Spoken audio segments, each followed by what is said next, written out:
بسم اللہ الرحمن الرحیم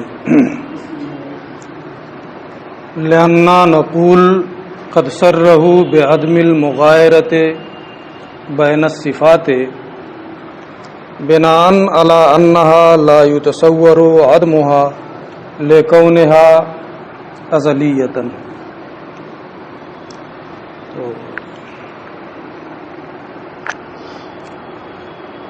اس سے پہلے جو اشاعرہ نے متکلمین نے لا ہوا ولا غیرہ کہا تھا اس پر اجتماع نقیضین کا اعتراض ہوا. اس کا انہوں نے یہ جواب دیا کہ غیریت کا معنی ہے جواز انفکاک اور عینیت کا معنی ہے مفہوم میں متحد ہونا. لہذا عین اور غیر باہم ضد نہیں ہے، ان میں تناقض نہیں ہے. یہاں ایک تیسری صورت بھی بن سکتی ہے کہ نہ عین ہو نہ غیر ہو. اگر دونوں ایک دوسرے کی نقیض ہوتے یا دونوں ایک دوسرے کی ضد ہوتے، تیسرا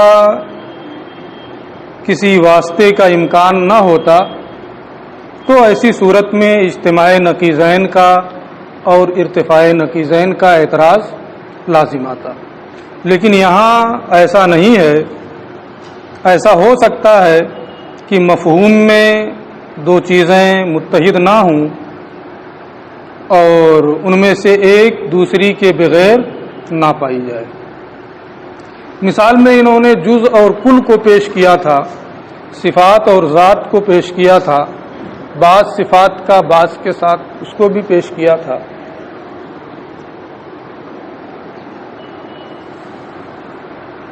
لیکن اس پر علامہ تفتازانی نے معتزلہ کی طرف سے یہ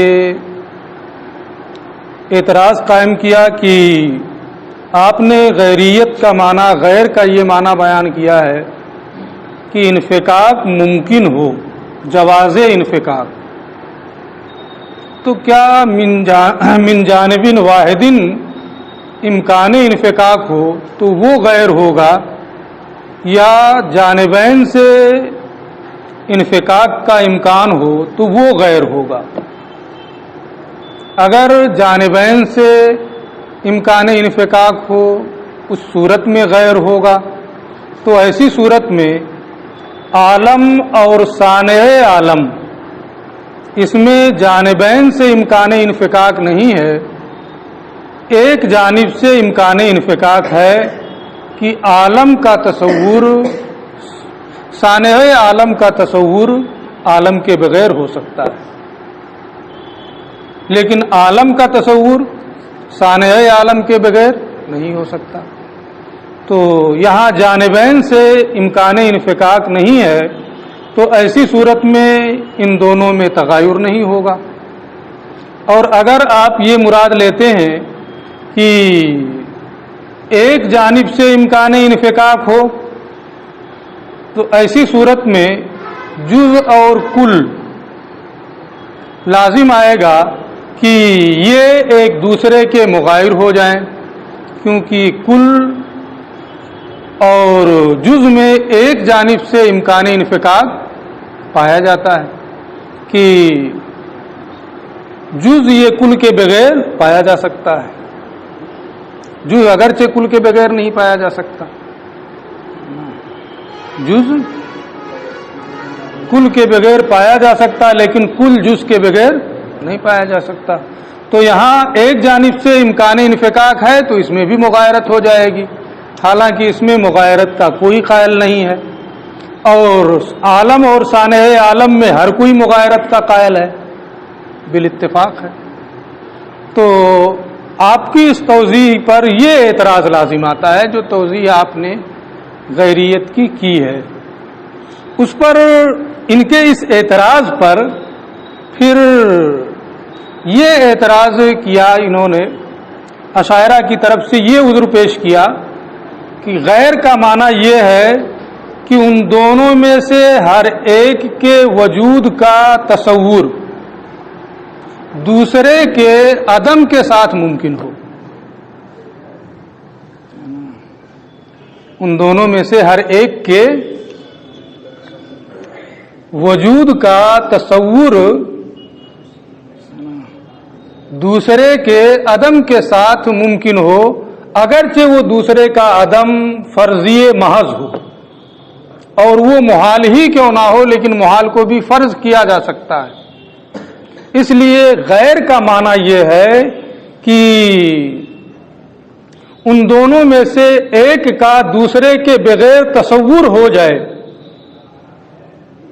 اگر ان دونوں میں سے ایک کا، ہماری مراد وہی ہے کہ جانبین سے کیا ہو، امکان انفکاک ہو. ہم پہلی صورت کو اختیار کر رہے ہیں کہ جانبین سے امکان انفکاک ہو.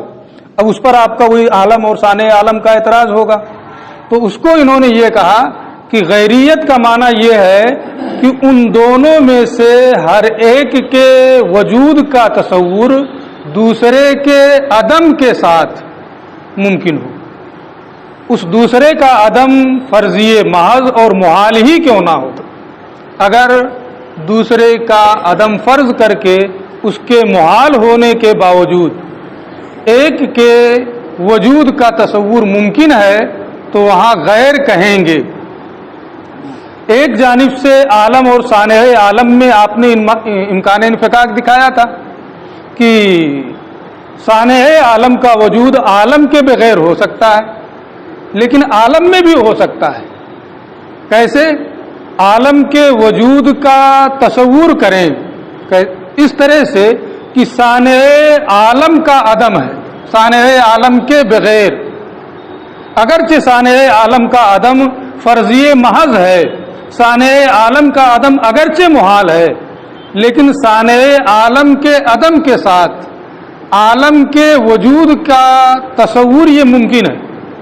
اسی لیے انہوں نے کہا ہے کہ ہم عالم کا تصور کرتے ہیں، عالم کے وجود کا، اور پھر عالم کے ثانیہ کے ثبوت پر دلیلیں پیش کرتے ہیں.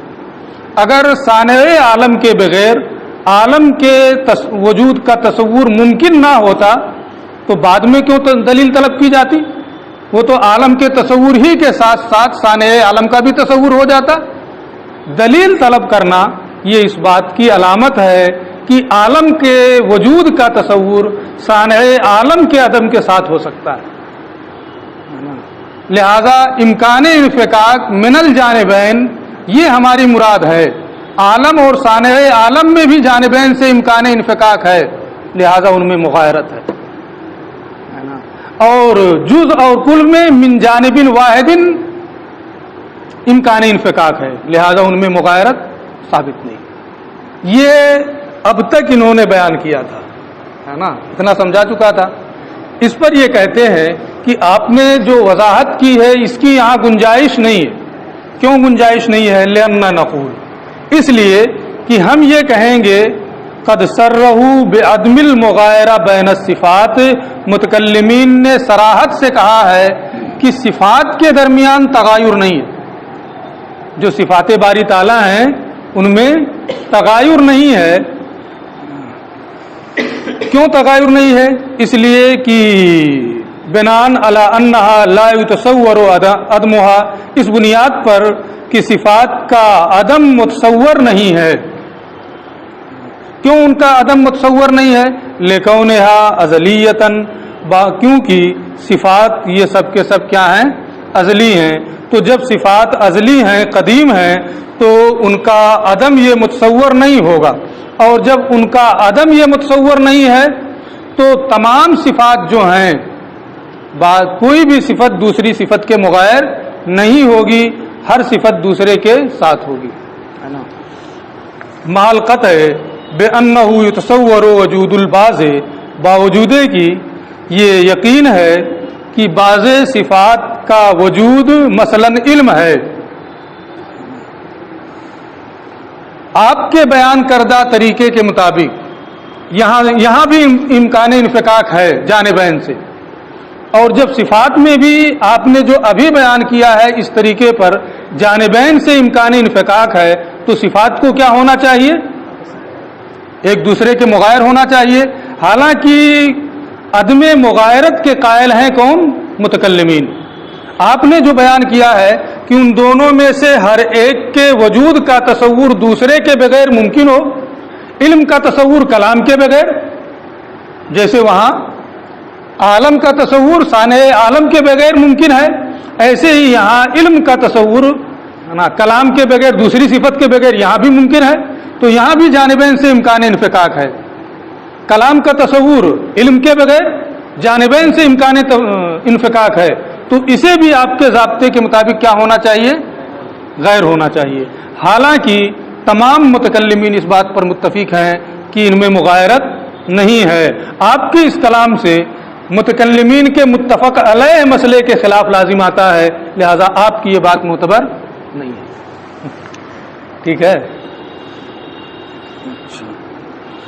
معلقت اس بات کے یقینی ہونے کے ساتھ کہ بعض صفات مثلا علم کا تصور کیا جا سکتا ہے دوسرے کے عدم کے ساتھ، ثم یطلب اثبات البعض الاخر، پھر دوسرے بعض کے اس بات کو طلب کیا جائے گا اسی کے واسطے سے.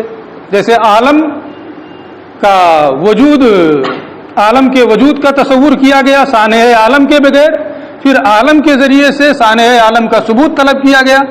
اسی طریقے سے بعض صفات کا وجود متصور ہوگا اور پھر ان بعض صفات کے وجود کے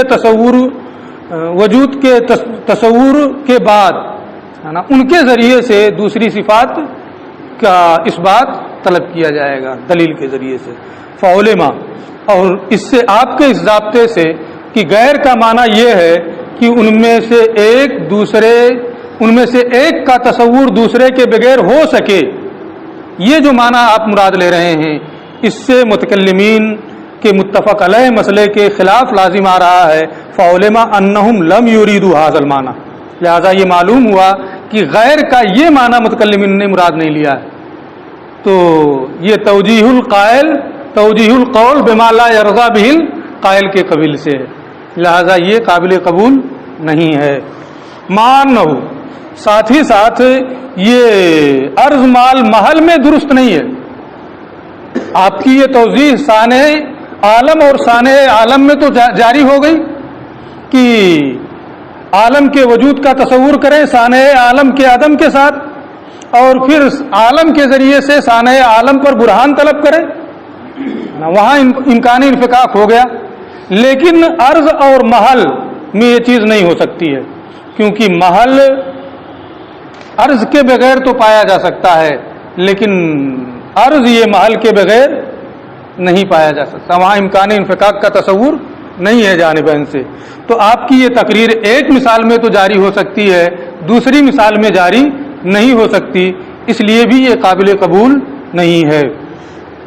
مان لا یستقیم فی الارض مال محل، اور ساتھ اس کے کہ یہ تقریر اور یہ وضاحت عرض اور محل میں جاری نہیں ہوگی، درست نہیں ہوگی. اور تیسری چیز آپ نے یہ کہا تھا کہ وصف اضافت معتبر ہے، واحد من العشرہ اور عشرہ، کہ واحد من العشرہ کا عشرہ کے بغیر پایا جانا اور عشرہ کا واحد من العشرہ کے بغیر پایا جانا یہ صحیح ہے نا. یہی تو انہوں نے کہا تھا کہ واحد من العشرہ عشرہ کے بغیر نہیں پایا جا سکتا، محال ہے، اور عشرہ واحد من العشرہ کے بغیر نہیں پایا جا سکتا، یہ محال ہے. اس پہ انہوں نے کہا تھا یہ تو بالکل باطل ہے، بالکل ظاہری طور پہ باطل ہے. انہوں نے کہا کہ واحد من العشرہ 10 میں سے ایک، اس حیثیت سے کہ وہ 10 کا ایک ہے، 10 میں سے ایک ہے، اس ایک کا 10 کے بغیر پایا جانا یا اس 10 کا اس ایک کے بغیر پایا جانا یہ ممکن نہیں ہے. وصف اضافت اسی کی جانب نسبت کرتے ہوئے ہے کہ وہ اسی 10 کا ایک ہے، یہ ایک اسی 10 کا ہے. اس اضافت کی بنیاد پر یہ بات صحیح تھی کہ ان کا انفکاک محال ہے نا. یہ کہتے ہیں اگر یہی بات ہے تب تو جتنے بھی متضاعفین ہیں جن میں سے ایک کا تعقل دوسرے کے تعقل پر موقوف ہوتا ہے، اب اور ابن یہ بھی اب ہے اس کے اعتبار سے، یہ ابن ہے اس کے اعتبار سے، تو نہ اب ابن کا مغائر ہو نہ ابن اب کا مغائر ہو، یہ لازم آئے گا، اس لیے کہ وہاں اضافت کی بنیاد پر یہ چیز ہو رہی ہے نا، اس کی جانب اضافت کرتے ہوئے یہ اب ہے نا، اور اس کی جانب نسبت کرتے ہوئے یہ کیا ہے، ابن ہے۔ ایسے ہی دو بھائی ہیں، اس کی جانب نسبت کرتے ہوئے اس کا بھائی، اس کی جانب نسبت کرتے ہوئے اس کا بھائی، اضافت کے اعتبار سے ان میں تضاعف ہے، ایک کا تعقل دوسرے کے تعقل پر موقوف ہے، لازم آئے گا کہ جب اضافت کی وجہ سے ہے تو یہ بھی متغیر نہ ہو۔ علت اور معلول، علت کا وجود معلول کے بغیر، معلول کا وجود علت کے بغیر، ان میں بھی تضاعف ہے نا، اس میں بھی لازم آئے گا کہ علت معلول کی غیر نہ ہو، معلول علت کی غیر نہ ہو، بلکہ دو متغیرین جو ہیں، یہ کتاب اور یہ مائک، یہ اس کا غیر ہے، یہ اس کا غیر ہے، یہاں بھی اضافت ہے، تو لازم آئے گا جو چیزیں متغیر ہیں وہ بھی متغیر نہ ہو، اگر آپ کے اضافت والے قاعدے کو تسلیم کر لیا جائے، لہذا وہ اضافت والا قاعدہ صحیح نہیں ہے، اسی کو کہا ہے وَلَوِی تُعْبِرَ وَصْفُ الْاِضَافَةِ، اور اگر آپ کی اضافت والی جو تفصیل آپ نے پیش کی ہے اس کو مان لیا جائے تو لازم آئے گا کہ دو متضاعفین کے درمیان تغایر نہ ہو، جیسے اب اور ابن ہے، ان میں تضاعف کی نسبت ہے، اخوین ہیں، ان میں تضاعف کی نسبت ہے، لازم آئے گا کہ ان میں تغایر نہ ہو، حالانکہ تغایر ہے۔ ایسے ہی لازم آئے گا کہ علت اور معلول میں تغایر نہ ہو، حالانکہ تغایر ہے، بلکہ ایک درجہ اور آگے بڑھ کے لازم آئے گا کہ دو متغیرین میں بھی تغایر نہ ہو، حالانکہ یہ سب باطل ہے۔ لأن الغیریت من الاسماء الاضافیہ، کیونکہ غیر ہونا بھی تو نسبتی چیزوں میں سے ہے، یہ اس کا غیر ہے اور یہ اس کا غیر ہے، یہ اضافی ہے، ولا قائل بذلک، اور اس کا کوئی بھی قائل نہیں ہے، یہ ہو گیا ہے نا۔ اب پھر اس پر یہ ہے کہ فَإِن قِیل، اگر یہاں یہ اعتراض کیا جائے لما لا يجوز، ایک ضابطہ آپ نے پڑھا ہے حمل کا، ہے نا، بہت مشہور ضابطہ ہے کہ حمل کے لیے کیا ضروری ہے، موضوع اور محمول کا خارج میں اتحاد ضروری ہے، خارج میں اتحاد ضروری ہے تاکہ حمل درست ہو سکے، اور مفہوم میں تغایر ضروری ہے تاکہ حمل مفید ہو، ہے نا، یہ دونوں چیزیں پڑھا ہے کہ ایک ہی پڑھا ہے، موضوع اور محمول کا وجود خارجی میں اتحاد ضروری ہے، دونوں کا مصداق ایک ہو، یہ ضروری ہے تاکہ حمل درست ہو۔ اگر دونوں کا مصداق ایک نہیں ہے خارج میں، جیسے انسان اور حجر، دونوں کا مصداق ایک ہے تو وہ حمل درست نہیں ہوتا ہے، الانسان و حجرن کہیں تو یہ درست نہیں ہے۔ اور اگر تو یہ ایک چیز تو یہ ہوئی کہ موضوع اور محمول کا وجود خارجی میں ضروری ہے کہ دونوں کا مصداق ایک ہو، ہے نا، تاکہ حمل درست ہو، اور دونوں کے مفہوم میں تغایر ہو۔ اگر دونوں کے مفہوم میں تغایر نہیں ہوگا تو اگرچہ مصداق ایک ہو، حمل درست ہو، لیکن حمل مفید نہیں ہوگا۔ جیسے الانسان و انسان، دونوں کا مفہوم ایک ہے نا، مفہوم میں تغایر نہیں ہے، اس لیے یہ حمل مفید نہیں ہے۔ حمل مفید ہونے کے لیے مفہوم میں تغایر ضروری ہے، جیسے الانسان و ناطق، دونوں کے مفہوم الگ الگ ہیں اور دونوں کا مصداق وجود خارجی میں ایک ہی ہے، تو وجود خارجی میں دونوں کا مصداق ایک ہو اور مفہوم میں دونوں میں تغایر ہو تب حمل درست ہوتا ہے اور حمل مفید ہوتا ہے نا۔ یہاں یہ کہہ رہے ہیں کہ فَإِن قِیل، اسی کو سامنے رکھ کر کے سمجھنا ہے۔ فَإِن قِیل، اگر یہاں یہ کہا جائے لما لا يجوز ان يكون مرادهم، یہ بھی تو ہو سکتا ہے کہ متکلمین کی مراد یہ ہو انہا لا ہوا بحسب المفہوم، کہ صفات باری تعالی عین ذات مفہوم کے اعتبار سے نہیں ہے، لا ہوا عین ذات مفہوم کے اعتبار سے عین ذات نہیں ہے، دونوں میں عینیت یعنی مفہوم میں دونوں میں فرق ہے، صفات باری تعالی اور ذات باری تعالی میں کے مفہوم میں کیا ہے، فرق ہے، مفہوم میں کیا ہے، تغایر ہے نا۔ تو ان کی مراد لا ہوا سے یہ ہے کہ لا ہوا بحسب المفہوم، مفہوم کے اعتبار سے عین ذات نہیں ہے، ولا غیرہ، اور غیر ذات نہیں ہے وجود خارجی کے اعتبار سے. یعنی وجود خارجی میں صفات اور ذات کا مصداق ایک ہی ہے، جہت بدل گئی ہے نا. عین ذات نہیں ہے یعنی دونوں کا مفہوم ایک نہیں ہے، غیر ذات نہیں ہے یعنی غیر ذات نہیں ہے یعنی وجود خارجی میں دونوں کا مصداق ایک ہی ہے نا. بہت غور سے سننا پڑے گا، یہ سب صرف منطقی بحثیں ہیں. ولا غیرہ، اور نہ ہی غیر ذات ہے صفات باری تعالیٰ بحسب الوجود، وجود خارجی کے اعتبار سے، بلکہ دونوں کا مصداق کیا ہے؟ ایک ہے. کما ہوا حکم سائر المحمولات، جیسا کہ یہی تمام معمولات میں ہوتا ہے، بالنسبت الی موضوعاتها، ان کے موضوع کی جانب نسبت کرتے ہوئے. فإنه یشترط الاتحاد بینہما بحسب الوجود، اس لیے کہ موضوع اور محمول کے درمیان وجود خارجی کے اعتبار سے اتحاد شرط ہے. وجود خارجی کے اعتبار سے دونوں کے مصداق کا ایک ہونا شرط ہے، لیصح الحمل، تاکہ حمل صحیح ہو. والتغایر بحسب المفہوم، اور موضوع اور محمول میں مفہوم کے اعتبار سے تغایر ضروری ہے، تغایر شرط ہے، لیفیدا، تاکہ وہ حمل مفید ہو. کما فی قولنا، جیسے کہ ہمارا یہ کہنا، الانسان کاتب، تو انسان اور کاتب ہے نا دونوں ہے نا مفہوم کے اعتبار سے الگ الگ ہیں، لیکن دونوں کا مصداق وجود خارجی کے اعتبار سے ایک ہی ہے. بخلاف قولنا، برخلاف ہمارے قول کے الانسان حجر، کہ انسان پتھر ہے نا. تو یہاں الانسان حجر وجود خارجی میں دونوں کا مصداق ایک نہیں ہے، لہذا یہ حمل درست نہیں ہوگا. فإنه لا يصح، یہ حمل صحیح نہیں ہے. وقولنا، اور ہمارا قول الانسان انسان، اس میں مفہوم کے اعتبار سے دونوں میں تغایر نہیں ہے نا. فإنه لا يفيد، لہذا یہ حمل مفید نہیں ہوگا. تو جو صفات باری تعالیٰ کے بارے میں یہ کہا گیا ہے، لا ہوا ولا غیرہ، نہ عین ذات ہے نہ غیر ذات ہے. تو جو یہ کہا گیا ہے کہ صفات باری تعالیٰ عین ذات باری تعالیٰ نہیں ہے، اس کا مطلب یہ ہے کہ مفہوم کے اعتبار سے دونوں ایک نہیں ہیں، مفہوم کے اعتبار سے دونوں ایک نہیں ہیں. اور جو یہ کہا ہے کہ غیر ذات نہیں ہے، اس کا مطلب یہ ہے کہ مصداق کے اعتبار سے دونوں ایک ہیں، وجود خارجی کے اعتبار سے دونوں میں اتحاد ہے. تو ایک میں وجود خارجی سے بحث ہے اور ایک میں مفہوم کے اعتبار سے بحث ہے. جہتیں بدل گئیں، لہذا نہ ارتفاع نقیضین ہوگا اور نہ اجتماع نقیضین ہوگا. ایک شبہ یہاں یہ ہو سکتا ہے، یہ کہتے ہیں یہ بھی نہیں ممکن ہے نا. اچھا خاصا تھا یہ نا قلنا، ہم کہیں گے کہ لأن هذا انما يصح، بحث کس میں چل رہی ہے؟